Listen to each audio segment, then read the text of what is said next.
the late 1970s, NASA found itself at a crossroads. The glory days of the Apollo lunar missions had given way to a new vision that combined the spirit of exploration with scientific inquiry and technological audacity. The years 1978 and 1979 were a crucible of transformation. While the nation's attention shifted from landing men on the moon to unraveling the mysteries of the solar system and refining a bold new vehicle for future human spaceflight, NASA was busy pushing the envelope on multiple fronts. During this period, NASA's portfolio was both diverse and daring. The agency was orchestrating a series of unmanned missions destined to forever change our understanding of other worlds. One of the crown jewels of these efforts was the Voyager program, which was launched in 1977. By early 1979, the Voyager spacecraft was hurtling through the vastness of space, poised to conduct unprecedented flybys of Jupiter. The excitement in the halls of NASA was palpable. Engineers and scientists had labored over every detail, designing intricate instruments to capture the splendor of distant planets, and now the moment of truth was at hand. Voyager 1, destined for a historic close encounter with Jupiter, made its first major splash when it reached the giant planet in March 1979. The images and data transmitted back to Earth were nothing short of revolutionary. For the first time, humanity could gaze upon the swirling storms of Jupiter, the delicate banding of its atmosphere, and the startling volcanic activity on its moon Io, a discovery that would redefine our understanding of geologic activity beyond Earth. This encounter was more than a technical triumph. It was a poetic reminder of the beauty and complexity of our cosmic neighborhood. However, the success was not achieved without its share of technical challenges. The spacecraft's tape recorders, designed to store vast amounts of data during the high-speed flyby, required ingenious workarounds and careful calibration, a testament to the challenges inherent in exploring the outer solar system. While Voyager 1 dazzled the world with its revelations, its sister craft, Voyager 2, was also charting a path through the outer realms of the solar system. Though its encounter with Jupiter came later, in July 1979, Voyager 2's journey was marked by equally ambitious scientific goals. Together, the Voyager missions were not just about capturing stunning images. They were equipped with a suite of instruments designed to measure magnetic fields, charged particles, and the subtle interplay of solar winds with planetary magnetospheres. The success of these missions bolstered NASA's reputation as a pioneer of interplanetary exploration, even as the technical demands of sending a spacecraft billions of miles away presented ongoing risks and uncertainties. Back on Earth, another chapter of NASA's exploration story was unfolding with a focus much closer to home, but no less significant. In March 1978, the Landsat 3 satellite was launched, marking a major advance in Earth observation. Unlike the interplanetary Voyagers, Landsat 3 was dedicated to studying our own planet from space. Its sensors captured detailed images of Earth's surface, helping scientists monitor land use, track changes in the environment, and manage natural resources with an accuracy previously unattainable. This mission underscored NASA's dual commitment. While the Voyagers reached for the outer planets, Landsat 3 kept a vigilant watch over Earth, reminding us that space technology could serve both cosmic exploration and practical, everyday needs. Perhaps one of the most ambitious and transformative initiatives of the era was the ongoing development of the Space Shuttle program. In the wake of Apollo's retirement, NASA was determined to create a reusable spacecraft that would not only revolutionize access to space, but also lower the cost of human spaceflight. Although the first orbital flight of a shuttle would not come until 1981, the years 1978 and 1979 were critical for laying the technical and managerial groundwork for this new era. Engineers worked tirelessly on the design, construction, and testing of shuttle components.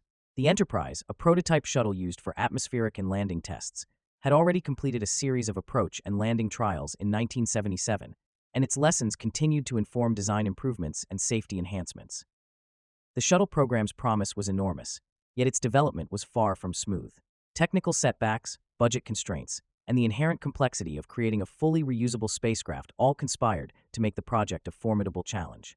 In many ways, the shuttle's journey mirrored the broader narrative of NASA during this period, a mix of triumphs and tribulations that underscored the risks of innovation. Even as engineers refined aerodynamic designs and simulated emergency scenarios, internal debates over priorities and resource allocations highlighted the tension between ambitious goals and the realities of government-funded research. Not all missions of this era were destined to become household names like Voyager or Landsat. The Pioneer Venus program, for instance, was another critical endeavor that sought to peel back the layers of our mysterious neighbor. Launched in two complementary phases, the Pioneer Venus Orbiter, and the Pioneer Venus Multiprobe. These missions were conceived to study the complex atmospheric conditions of Venus. The orbiter, launched in May 1978, was designed to circle the planet and collect data on its thick, acidic atmosphere, mapping temperature variations and chemical compositions with unprecedented resolution. Later that year, the Pioneer Venus Multiprobe embarked on a daring descent into the planet's hostile environment. Dropping multiple probes into the infernal layers of Venus, the mission aimed to gather in situ measurements of pressure, temperature, and chemical composition. Despite the extreme conditions, where crushing pressures and searing temperatures tested the limits of engineering, both elements of the Pioneer Venus program largely achieved their scientific objectives. However, as with all pioneering endeavors, the Pioneer Venus missions were not without difficulties. The probes encountered unexpected turbulence and signal interruptions as they descended, and some instruments struggled to relay data reliably in the face of Venus's brutal atmospheric conditions. These challenges underscored the formidable obstacles faced by engineers designing equipment to survive and function in environments so radically different from Earth. Yet, even in the face of these technical hurdles, the Pioneer Venus missions yielded valuable insights. The data they transmitted helped scientists refine their models of planetary atmospheres, deepening our understanding of greenhouse effects and atmospheric circulation, not just on Venus, but in a broader planetary context. The scientific achievements of these missions resonated deeply with both the scientific community and the public. The striking images of Jupiter's tumultuous atmosphere, the intricate details of its moons, and the first glimpses into the mysteries of Venus sparked widespread public interest. News outlets and magazines were abuzz with stories of distant worlds and the marvels of space exploration. The iconic golden records aboard the Voyager spacecraft, carefully curated messages intended for any extraterrestrial intelligence, captured the imagination of millions, symbolizing humanity's hope and curiosity in equal measure. These records, inscribed with sounds, images, and greetings from Earth, were as much a cultural statement as they were scientific instruments, offering a poetic glimpse into who we are and what we value. Yet, the era was not defined solely by its scientific victories. Behind every success lay a narrative of struggle, recalibration, and sometimes failure. NASA's ambitious forays into uncharted territories were often accompanied by technical glitches and unforeseen complications. The Voyager missions, for example, had to contend with the vagaries of deep space communications. Limited bandwidth, the need for precision in data storage, and the harsh realities of the space environment meant that every bit of information transmitted was hard-won.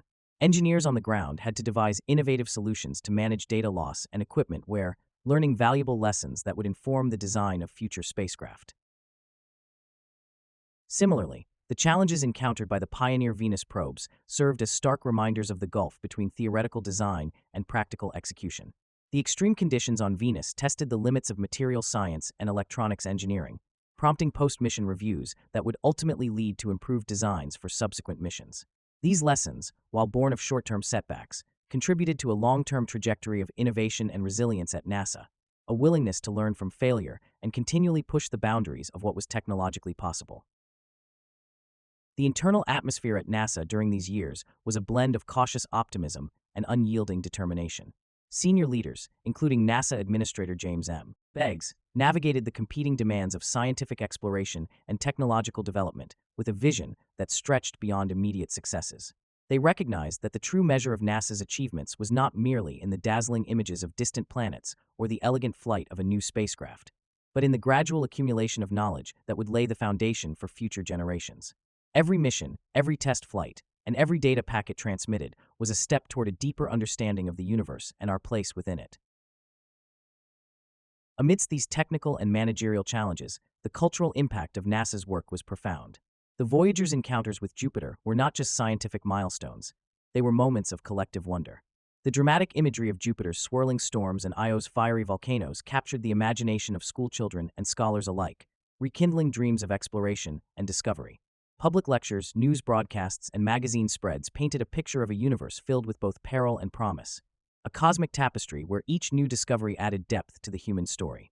This was an era when space exploration was as much about inspiring the next generation as it was about collecting data. Every new finding was a call to look upward and ask, what else is out there? The lessons learned during 1978 and 1979 would echo far beyond those 2 years. The rigorous testing and relentless problem-solving that characterized the early days of the Space Shuttle program would eventually culminate in the shuttle's historic maiden flight in 1981, opening a new chapter in human spaceflight. Similarly, the successes and occasional setbacks of the Voyager and Pioneer Venus missions enriched our understanding of the solar system, setting the stage for future explorations of the outer planets and their moons.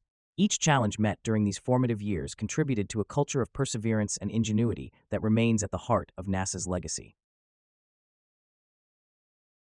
In retrospect, the period of 1978 to 1979 encapsulated a pivotal moment in space exploration.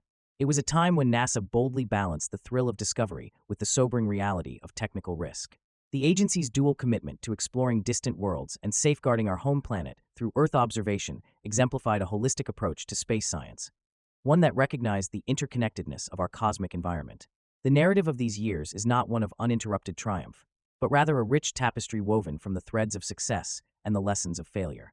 It is a story of how human ingenuity, when tested against the vast, unpredictable canvas of space, can achieve feats that once belonged only to the realm of dreams. As we look back on this defining era, it becomes clear that the achievements of NASA during these 2 years were about more than just technical milestones. They were about igniting a passion for exploration, demonstrating the power of collaborative scientific endeavor, and laying the groundwork for a future where space was no longer an unreachable frontier, but a domain of endless possibility. The narratives of Voyager's daring flybys, Pioneer Venus's brave descent into an alien atmosphere, and the nascent promise of the Space Shuttle remind us that progress is often measured not only by successes, but also by the challenges overcome along the way. As we look back on this defining era, it becomes clear that the achievements of NASA during these 2 years were about more than just technical milestones. They were about igniting a passion for exploration, demonstrating the power of collaborative scientific endeavor, and laying the groundwork for a future where space was no longer an unreachable frontier, but a domain of endless possibility. The narratives of Voyager's daring flybys, Pioneer Venus's brave descent into an alien atmosphere, and the nascent promise of the Space Shuttle remind us that progress is often measured not only by successes, but also by the challenges overcome along the way. In the end, the legacy of 1978 and 1979 is one of resilience, creativity, and unyielding determination. It stands as a testament to NASA's ability to transform obstacles into opportunities and to inspire a generation with the wonders of the cosmos. This period in NASA's history reminds us that the journey of exploration is not a straight line, but a winding path, where every setback fuels the drive to reach new heights, and every success opens the door to yet another frontier in our quest to understand the universe.